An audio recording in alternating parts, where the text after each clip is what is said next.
ورحمة الله وبركاته. هردفتوتا في دعوتوتا آدم بيه صباح الشمع هركفونه هندي كيسنو بك جرتين تي جلالا بك بجانك بك مسنجرتين تي سمبرا هكو سنجتشاتي harraga deebinee dhufnee jirra maaliin deebitee nu dhufte jechuun keessan hin oolamu wanni deebi'ee nu dhufe haaluma agartee yeroo ammaa kana obboleeyyan keenya irra jiran jawaadee fi furmaatee obboleessa keenya bahar jarri kun haalarra jiranii wajjiniin waan agartee furmaata as deemaa jiru wajjin gaa deebi'ee isin dhufee jira haala tokko tokko gaa rabbiin inshallah wal nu qabsiisaa jira.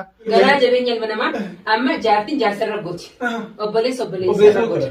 Maali kun waan biraa miti leecalluma addunyaa boruuf akrammoo ilmi namaa yaadatu. Assalamu alaikum warahmatullahi wabarakatuh. Daawwattoota hordoftoota keenya jechuun har'a kun sheeka garree jirra.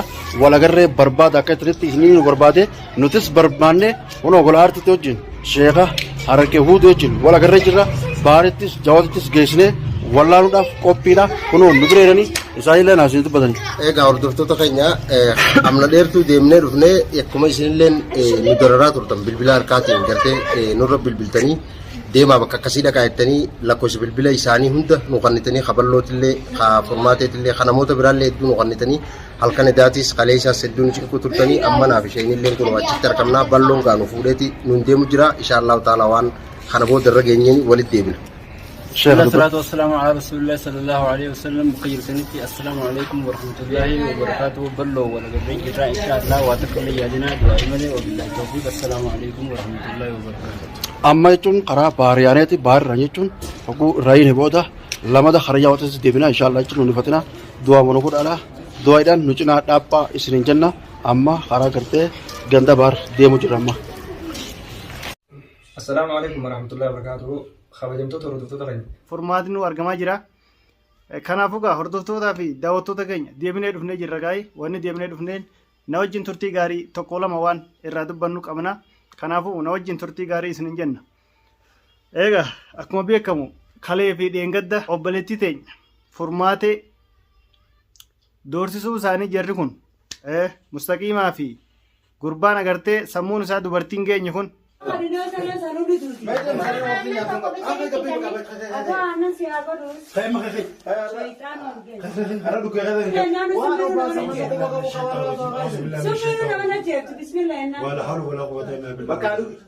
والله شيطاني قدامي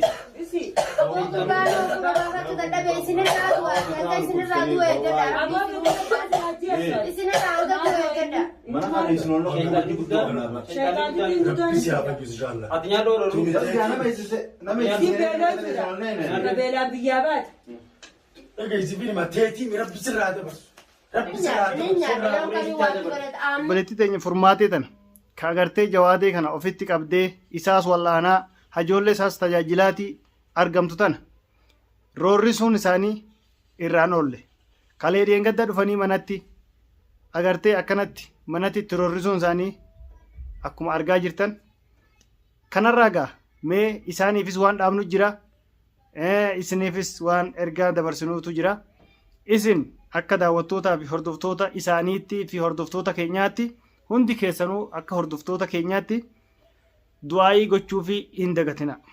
Nu hundinuu du'aayii gochuufi hin dagatina. Du'aayiin tun dawaa hunda caalti. Du'aayiin dawaa caalti. Du'aayiin dawaa agartee kan agartee harkaan nama gootu osoo hin taane ta rabbiin agartee ati rabbiin kadhattee rabbiin immoo akkuma dhukkuba buuse dawaa jala buusee jira.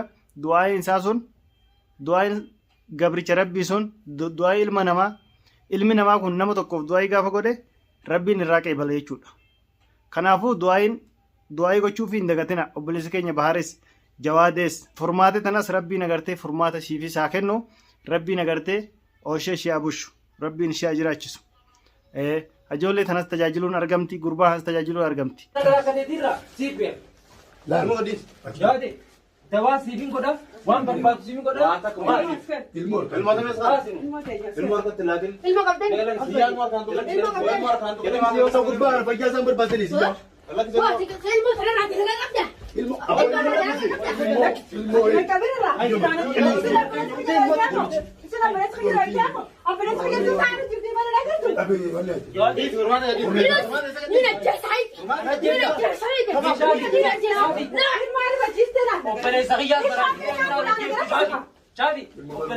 lubbuu ishii of kenniteetiin jara amma gartee akka nama mucaa laaluutiin harka qullaa kawaat akka fidaniif hin dhufne nama dhukkubsatu nami gizeetti deemu kan obboleessa isaanii tahanii dhiisi obboleeyyan tahanii dhiisi yeroo ammaa kanatti halagaanuu harka qullaa namatti as hin deemu harka qullaa harka rarraafatanii dhufanii yaa'ima mucaa tana gochuudhaaf hajoollee tana fudhannaa fi mucaa kana fuunaa akka feene achi oofne akka feene goonaaf yeroo ammaa kana yaa'ii irra gochuun isaanii akkuma argaa jirtan nuti hunduu argaatu jirra.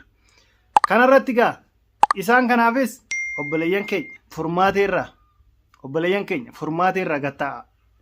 Hajoollee tanarraas gatta'a waan dalagdan waan gootan amma immoo mala balleeffannaa fi agartee bakkaan geenyaadha malee kun waan goonee waan jalqabne bakkaan gahannaadha malee kuni isaafis raamata qabaataniiti miti ijoollee tanaas raamata qabaataniiti miti. Kanaafuu akka nama tokkootti osoo adabattanii teessanii mucaa tanarraa fi ijoollee kanarraa nagaa isinii wayya natti fakkaata. Maaliif yoo jettan agartee ilmaan Oromoodhaa hundinuu obboleettii teenyaa fi mucaa kana wajjin jirra. Nuti agartee akka nama tokkootti isiniin kunis fera ofiin jettaniitiin agartee waan agartan laaqaa jirtan. Harki keessan agartee waan argan laaqataa jira. Yeroo ammaa kanatti ferarra halagaatu irra namaanaa. Obboleeyyan irraa hiriyaati irra namaanaa. Kana ta'uu ni beekna. Obboleeyyan ammaadhaa obboleeyyan ammaa garaa nama jabaachuu eegalteerti. Obboleeyyan ammaa argaa nama jibbuu eegalteerti. Kanaafuu waan isin dalagaa jirtanis waan bareedaa miti.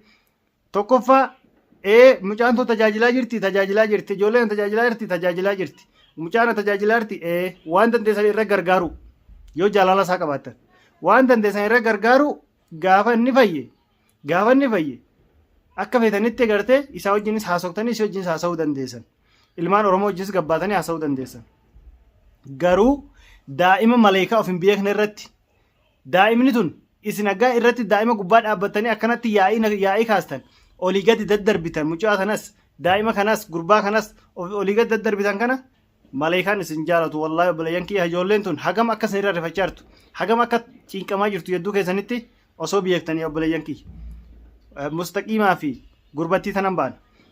Kanaafuu hajoolleen daa'imni maleekaan agartee ijoolleen tun ijoollee amata takka amata lama amata sadii hajoollee tana gubbaa dhaabbatanii gizee agartee siyyaa'ii gootan kana hin qaanfatanii xiqqishoma takka.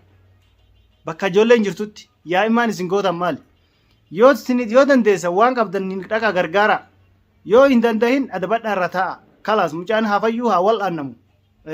Ni wal'aannanna obboleessa keenya obboleettii teenya ishiillee ni gargaarra isallee ni wal'aannanna.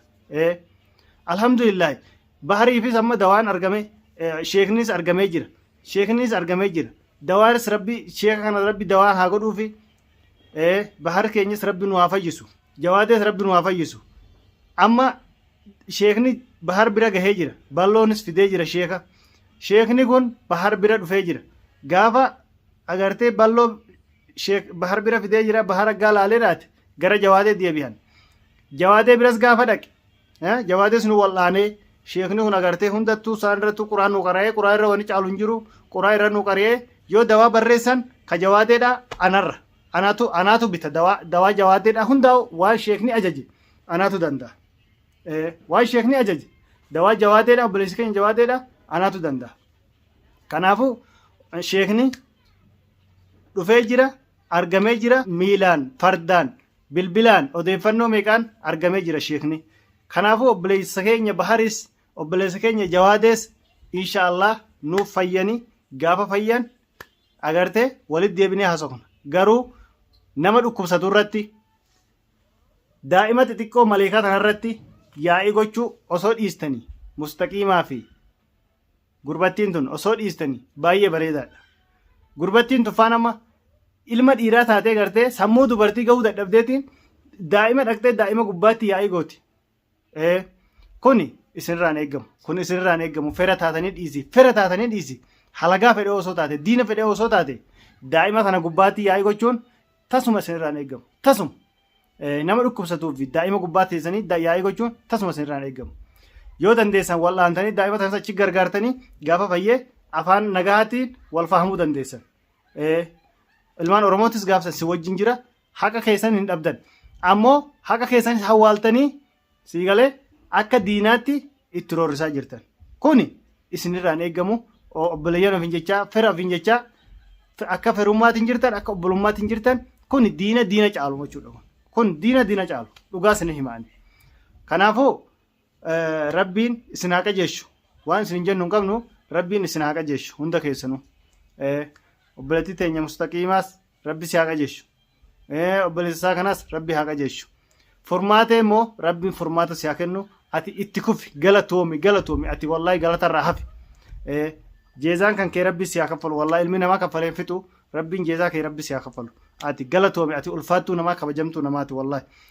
Yeroo ammaa kanatti lubbuu tantee kennite aarsaa ati kaffalaa jirtu kana ilmi nama tokkootu ni godha jedhee yaadu aarsaa ati kaffalaa jirtu kan hajoollee sadan tajaajiluudhaan gurbaa kana wal'aanuudhaan gurbaa kana bira dhaabbattee lubbuu kan kee kennite irraa ummata gartee irraa dhawartee akka isaa jarri kun waliif facaasne akka gartee hajoollee tanas isatti kennitee hajoollee tanas agartee facaasne hajoollee tanas sossobdee aarsaa ati kaffalaa jirtu kana walumaa galattuu an dubbadhee waan fixu kun waan dubbatamee dhumuusi miti. Rabbiin agartee jeezaan kee rabbi si haa kaffalu rabbiin furmaata si haa fidu inshaallah hunda keenyaaf rabbiin furmaata si haa fidu.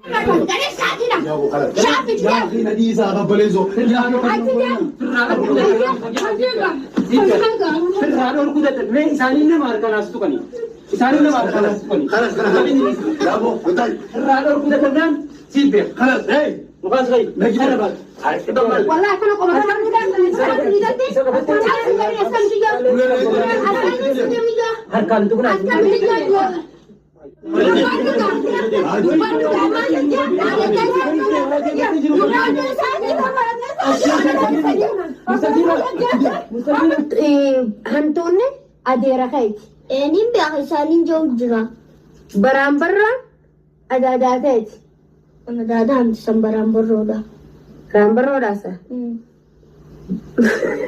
Miciyyoon tunillee wallaahi haadhaas dhabdee abbaas dhabdee ana tanatti hirkattee ani tun kophumatiyya tana halkanii guyyaa nyaata wallaalee dhugaatii wallaalee isaaf ootanii isinii wallaahi anummaan ilmaan kana keessaa hin kutunittiin jira. Obboleessa keenya bahariifis rabbi furmaata haa fidu rabbi haa fayyisu jawaadees rabbi haa fayyisu hunda keenyaa agartee ilmaan oromoodhaa kan agartee fakkeenya akka keessaniidhaa yoo jiraates rabbi nu haa fayyisu kan dhukkubsatee jiraatus yoo jiraate rabbi nu haa fayyisu. Kan agartee dhaamee madaa'ee jiraatus yoo jiraate rabbi nu haa fayyisu hunda keessanuu nama tokko agartee nama tokko dhukkubaanis hin jaalannu abbaa fedhe yoo taate ilmaan oromoo taate bakka feetan yoo jiraattan kan biyya keessaa yeroo ammaa yaa'ii fi roorroo agartee faannoo adda addaatiin agartee ilmaan keenya ilmaan oromoodha madaahanii agartee rakkoo adda addaa keessa jiran kanas rabbi hundaahu furmaatu nu haa fidu keessaa fi alaan agartee kan biyya keessaas kan biyya alaatis hunda keenyaa agartee yeroo ammaa kanatti nama mataan dhukkubu hundaahu rabbi nu haa fayyisu. Fayyaan isa biraa dhufti dhukkubinni isuma biraa dhufti. Innummaan agartee nu haa fayyisu. Nun tuqin jechuun hin jirtu rabbi nu haa fayyisu jenna. Hunda keessanuu rabbi si haa fayyisu. Jawaadees rabbi haa fayyisu. Baharees rabbi haa fayyisu. Obboleeyyan keenya kanas rabbi haa qajeeshu jenna.